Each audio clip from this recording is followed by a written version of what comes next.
2 of my New Year's reset. If you saw, I did part 1 where I talked all about last year, 2023, the goals that I accomplished, the goals that I didn't accomplish, and all of that. And so now that we reflected and we have a good grasp of what's working and what's not, we can now talk about our 2024 goals and how we can use what we learned last year into this year. In this video, I'm going to be sharing with you my goals very generally. I follow the mentality of show, don't tell. So I'll share with you like my intentions and just like categories I would like to work on and all that. And then also we'll be doing a little mood board, which I'm super excited about. And we'll actually be doing a real mood board. Usually in the last few years, I just stuck with Pinterest because I pushed so many things in my New Year reset. But now that we're breaking it up into parts, we can make a proper mood board. We're just going to go ahead and start with the word that I would like to have this new year bring. I really like that idea of having a word just because it helps you with staying focused and knowing what it is that you're actually striving for in a word. So for me, this year is about stability. I'm going to be going through so many changes in a lot of different ways. I'm the type of person where I don't really handle change very well. Like I like my routine, I like what I'm used to, and like I can sometimes feel very overwhelmed when I'm in a period of uncertainty. And so I really want to focus on stability and trying to find comfort in things that are uncomfortable, try to ground myself in other ways and seek that stability when there are areas that are very uncertain. So that is the biggest overall word that I would like this year to bring, but I also have a few other things that I would like to keep in mind throughout the year. So we're gonna just go ahead and start with personal goals. And for that, I really need to prioritize what I need to do and not what I want to do. So with all these goals that I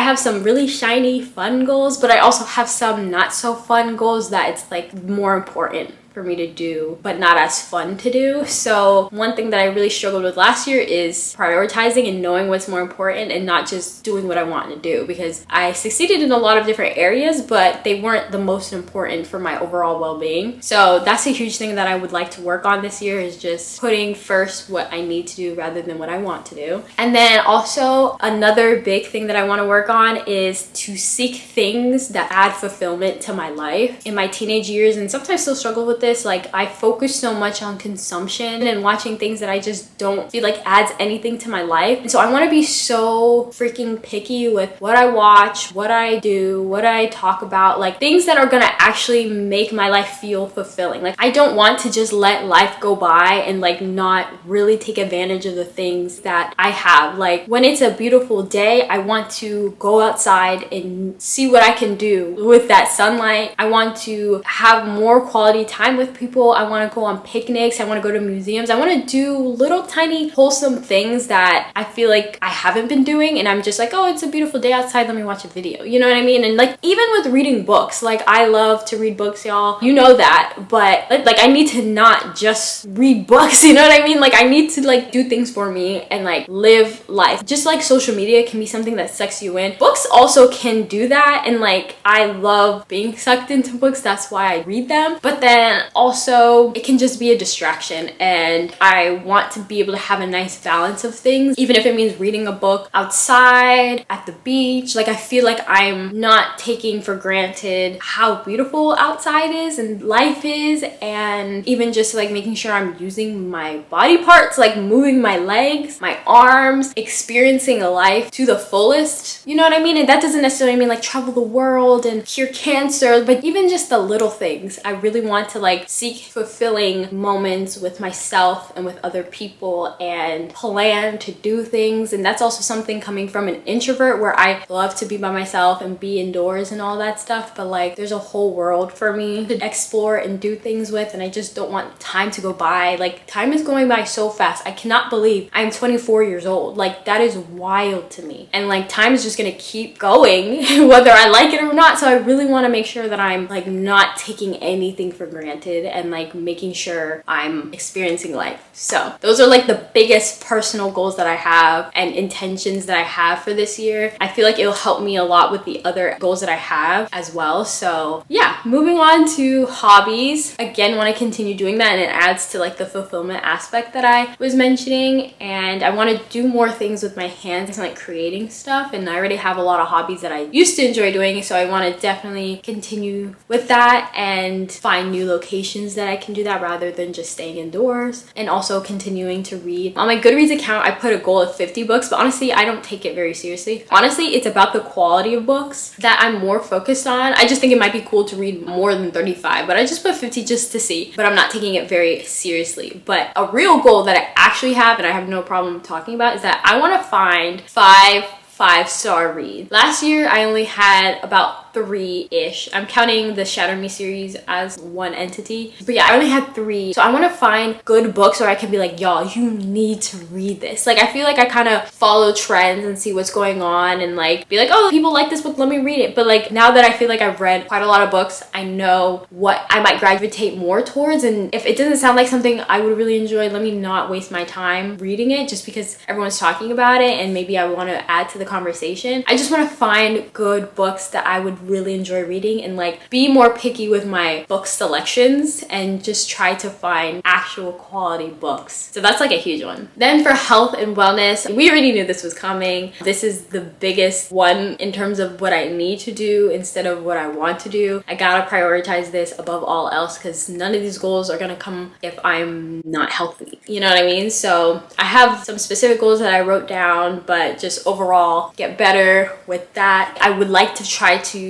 work towards being someone who enjoys working out, and I think that's something that could be very doable because when I do work out, I don't have any regrets and I'm like, oh wow, that was cool. So I just need to like do it and then stop making excuses for myself, and I would like to just make it like a bigger part of my life and my lifestyle. And I think this and also hobbies and other things that I have tie in a lot to like fulfillment. Like if I'm having other things that I'm striving for that keep me away from my bed and keep me away from a screen that I'm just watching stuff on, then it can help with the overall fulfillment of my life. Then I have some finance goals that I'll probably just like in the mood board end up putting some quotes that are good reminders for my own financial goals. And then I also have content creation, which last year just had YouTube, but I just put content creation because I have other things that I'd like to branch out with this year. Like I'll talk more about it whenever it's relevant to bring up, but yeah, I want to branch out a little bit more with that and experiment in different areas. And yeah, I just feel like right now I'm super interested in learning a lot about the whole scope of social media that I didn't even know existed. And so I want to have pictures on my mood board that represent that and like are beyond just like YouTube and having maybe X amount of subscribers or X amount of whatever. It's like just overall adding to like how much I enjoy creating my own little space on the internet that people can enjoy. So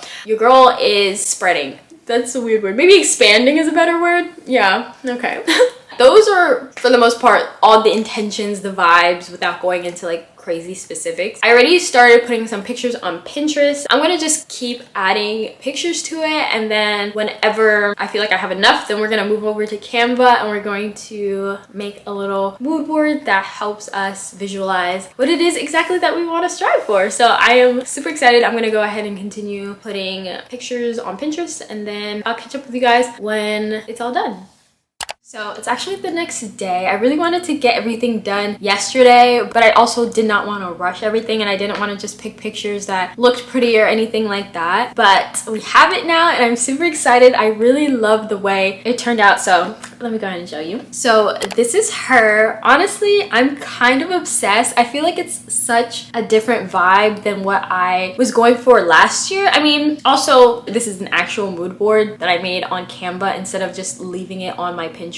But I think it's really nice. I feel like it gives like a very inviting and achievable aspect to it. I don't know, like personally for me, and I don't know how you guys do your mood boards, but I really don't like having actual people on it. Like even if it's just a hand or anything, I don't want to have that because I feel like it messes with my mind a little bit, and like it makes me feel like no, that's them instead of like this is what I want, if that makes sense. So I was really picky with the pictures I chose, and I'm really glad that I also incorporated quotes into it as well. So just like briefly, we have like some crochet bags that I think was really cute. I have a few pictures of like plants or like outdoors, which I really like because I do want to like go outside more and live life to the fullest. Got some pictures to represent health health. I feel like every picture for the most part has to do with either, you know, stability, doing what I need to do instead of what I want to do, and living life to the fullest. So I'm really glad that like each picture in some way resonates with me in that aspect. And so yeah, I'm really excited about like this year. And also, like in my last video I showed my 2023 mood board, and then I also shared my own mood board but using pictures from 2023 and like compared what I wanted and what I actually achieved. And honestly, I feel like that's something I want to do again by the end of the year of 2024, just because I think it's so cool to like see what I wanted and what I was striving for and see what actually happened. I think it's like a really cool way of seeing not like a before and after, but just like being able to put your own life in a mood board, because I feel like sometimes we're so quick to romanticize other things and other people that we forget that there's also a lot of things in our lives that we can romanticize and be like, dang, like I really love my life, like I got to do this and that, and like, you know what I mean? So this is the mood board that we're gonna be working with this year, and we'll see how close to it I can get with my own life. So this is something that I would like to know your opinion on. But like I know some people put their mood boards for like their desktop background and also like their phone background, and I've never done that. And I think it's just because for me, like I don't always want to be reminded of my goals and have reminders of it everywhere, because in a way, like although I think it's really important to remind yourself, I don't always want to feel like I need to be in that mindset. Like I also really want to just be present and not feel like I have to always keep my eye on the prize, if you know what I mean. So I don't think I'm gonna put this on my background for my laptop, but maybe my phone, just because it's so easy to change backgrounds whenever I need to. So like if ever I'm in like a really